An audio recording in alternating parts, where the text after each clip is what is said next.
I guess, some inside fuck yous to people in there, but it's an overall message to people that we're all, a lot of us are going through a hard time in life. Some people have been bullied, some people are just stressed out, some people are insecure, some people are fat and overweight, and the world puts a lot of this shit in your mind. It's not just you, yeah, you help it.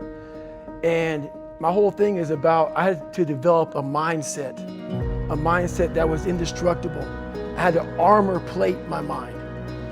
And it's about what you're saying to yourself, but it also comes with work.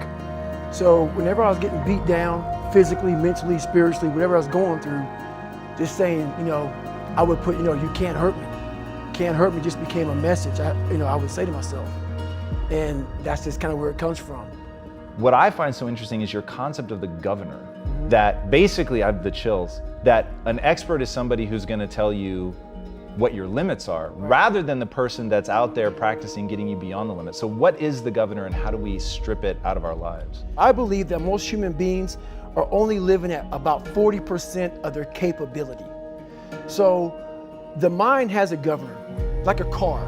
If you're driving a car and the car has a governor on it, the car may say 130 miles an hour, but the governor's set for 91. Once that governor sets in, you get to 91, that car starts doing this. The car wants to go.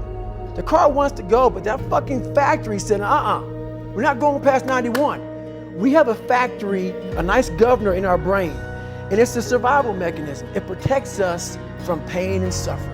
The second we feel that shit, our mind says, oh no, this isn't fun. We should back off. We should sit down, find something more comfortable. And there's something about the mind. The mind has the tactical advantage over you at all times. At all times of your life, the mind has a tactical advantage over you. Why is that? It knows what you're afraid of. It knows your insecurities. It knows your deep, dark lies. And it starts to push you away from that shit. It pushes you in a direction that is comfortable. The mind controls everything. So what I realized was that when I was growing up and I was 300 pounds and I got all fat and I got all insecure, I realized that my mind kept taking me in this direction. When things got uncomfortable for me, when I was facing my insecurities, I was facing my fears, my mind said, oh no, we have the tactical advantage. We need to get you, separate you from this feeling over here. Life's all about feelings. We want the happy feeling. We don't want that feeling of this sucks. Why am I here?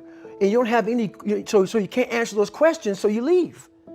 I started realizing that if in that moment, you can answer those fucked up questions and you are now in charge of your brain versus your brain ruling you, that's where all that stuff comes from. So the 40% rule is all of that. You get to 40%, your brain says, we're done. Let's roll, man. This is starting to get painful. This is uncomfortable. So you sit down. You have to figure out ways, and everybody's different. That's how the book kind of talks about, like we all have these things about, 5 steps to this and 4 steps to this. It's a lot more than that. That's all bullshit. It's a practice that you have to, it's a habit. So if you know that at 40%, I'm feeling pain. At 40%, I'm feeling pain. That's where the 40% rule kicks in. Now it starts. Okay, I'm feeling pain.